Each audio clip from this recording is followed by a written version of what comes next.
So hey guys, welcome back to the video. Hope you guys are doing great. तो यार आज की video में ना हम बात करने वाले हैं labour market impact assessment LMIA, जो आपने सुना ही होगा। इंडिया में जो बंदा कनाडा आना चाहते हैं ना, बाय हुक और बाय क्रूक, जो पढ़ाई के बेसिस पे नहीं आना चाहते हैं, वो कहते हैं कि हमें कनाडा जाना है, सिर्फ भेज दो और बस जाना है किसी तरीके। तो वो ना सहारा लेते हैं LMIA का। और भी बड़े रास्ते होते हैं, but LMIA one of those ways है कनाडा आने का।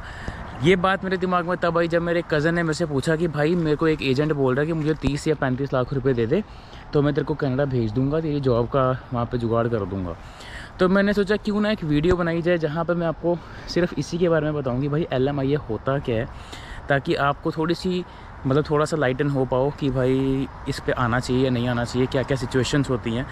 तो बस आज की वीडियो में हम यही डिस्कस करने वाले हैं। Hey guys, myself Himanshu. आज की वीडियो में हम बात करेंगे LMIA in Canada. So without wasting any more time, let's get started with this video. तो LMIA basically closed work permit होता है। तो यार वर्क परमिट ना दो टाइप के होते हैं। पहला होता है ओपन वर्क परमिट, जो आप सभी को पता होगा। जब हम एजुकेशन करते हैं कनाडा में तो हमें ओपन वर्क परमिट मिलता है, मतलब PGWP मिलता है। अगर आप 1 साल की पढ़ाई कर रहे हो तो आपको 1 साल का मिलेगा, 2 साल की कर रहे हो तो 3 साल का वर्क परमिट मिलेगा। ये सबको पता है। लेकिन बात करते हैं क्लोज्ड वर्क परमिट, जिसको हम LMIA भी बोलते हैं। अब होता क्या है, क्लोज्ड वर्क परमिट 2 टाइप से मिलता है। एक मिलता है इंडिया से, एक मिलता है कनाडा से, मतलब फ्रॉम इंडिया और फ्रॉम कनाडा। जब आप इंडिया से वर्क परमिट लेके आते हो, मतलब LMIA लगा के आते हो, तो आप एक एम्प्लॉयर को जो कनाडा में प्रेजेंट है उसको पैसे देते हो कि भाई तू मुझे स्पॉन्सर कर दे और मुझे अपना एम्प्लॉय बना ले कनाडा में, जिसके बेसिस पे आप वीज़ा फाइल लगाते हो अपनी, और आपको वीज़ा मिलता है और आप यहाँ पे आ जाते हो।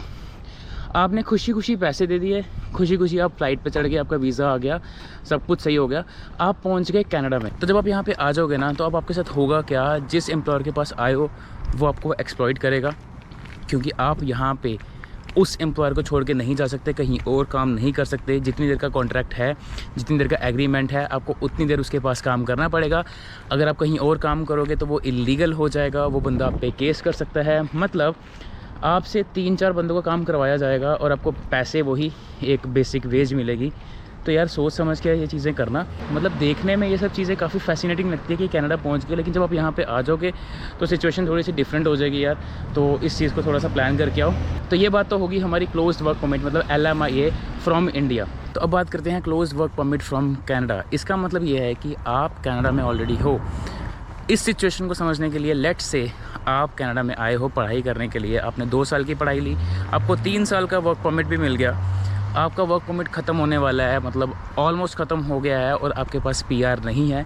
तो अब आपको उस वर्क परमिट को एक्सटेंड करना पड़ेगा, जिसके लिए आपको एक एम्प्लॉयर के पास जाना पड़ेगा और उसको बोलना पड़ेगा कि भाई मेरी वर्क परमिट को एक्सटेंड कर दे, मतलब क्लोज वर्क परमिट दे दे। उस सिचुएशन में भी आपको उसी एम्प्लॉयर के पास काम करना पड़ेगा। तो भाई इस तरीके से भी वो आपको एक्सप्लॉइट कर सकता है। मतलब जितनी भी देर के लिए आपका वो एक्सटेंशन है, आपको उसके पास काम करना पड़ेगा और आप मतलब उसी सिचुएशन में फंसे रहोगे, आप किसी और एम्प्लॉयर के पास नहीं जा सकते हो। तो यार ये सब सिचुएशन थी जो हमारे वर्क परमिट को लेके होती है। मतलब LMIA जो लोग सोच के आते हैं इंडिया से कि किसी एजेंट को पैसे दे देंगे और यहाँ पे आके हम कनाडा में सेटल हो जाएंगे। ये सिचुएशन देखी है। मेरा एक फ्रेंड है जो ये सब चीज़ें कर रहा है, जिसको मैंने मतलब इस सिचुएशन में फंसे हुए देखा है, जो LMIA लगा के आया था। तो वो फ्रस्ट्रेट हो जाते हैं बिकॉज वो ना जॉब छोड़ सकते हैं, उनको 7-7 दिन लगातार काम करना पड़ता है, नाइट शिफ्ट, डे शिफ्ट, किसी भी टाइम पे सुबह 6 बजे काम कर रहे हैं। मतलब फुल एक्सप्लॉयटेशन चल रही है और वो कुछ भी नहीं कर सकते, ना वो कंप्लेन कर सकते हैं, बिकॉज वो ऑलरेडी एग्रीमेंट साइन करके आए हैं, वो ऑलरेडी उस सिचुएशन में फंसे हुए हैं। तो यार इसका सोल्यूशन क्या है? अगर आपने प्लान कर ही लिया कि मैंने LMIA करके, मतलब क्लोज वर्क परमिट करके ही आना है कनाडा, तो आपने ट्राई करना है कि आपने एक ऐसे एम्प्लॉयर के पास जाना है जो कैनेडियन हो या फिर फॉरेनर हो, क्योंकि ये एक्सप्लॉइट कम करते हैं। मतलब आपको इतना एक्सप्लॉइटेशन का सामना नहीं करना पड़ता जितना अदर बिजनेस पर्सन जो हैं, अदर कम्युनिटी के। आप समझ रहे हो मैं किन की बात कर रहा हूँ, ठीक है? तो इस चीज़ को पहले कंसिडर करके आओ। और दूसरी बात ऐसी है कि किसी भी एजेंट के चक्कर में मत फंसना।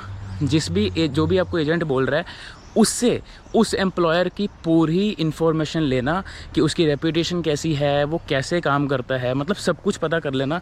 ऐसे नहीं कि किसी एजेंट ने बोला कि हम आपको कनाडा भेज देंगे और आपका मन है कनाडा जाने का, तो आपने बोला कि भाई ये लो 30-35 लाख रुपया और लेके आप कनाडा आ जाते हो भाई, यहाँ पे आके फंस जाओगे, रोगे, अपनी हेल्थ ख़राब कर लोगे। Literally I have seen people जो सफ़र कर रहे हैं, जो यहाँ से 50 किलोमीटर 60 किलोमीटर रोज़ जा रहे हैं, अप डाउन कर रहे हैं, और उनकी शिफ्ट्स का कोई हिसाब किताब ही नहीं है भाई। कहीं भी रह रहे हैं, कहीं भी खा रहे हैं, ठीक है। तो इस चीज़ का ध्यान रखना। तो बस इतना ही था मेरा कंसर्न इस वीडियो का। LMIA जो मेरे कज़न ने मेरे से पूछा था, जिसकी बेसिस पे मैंने ये वीडियो बनाई।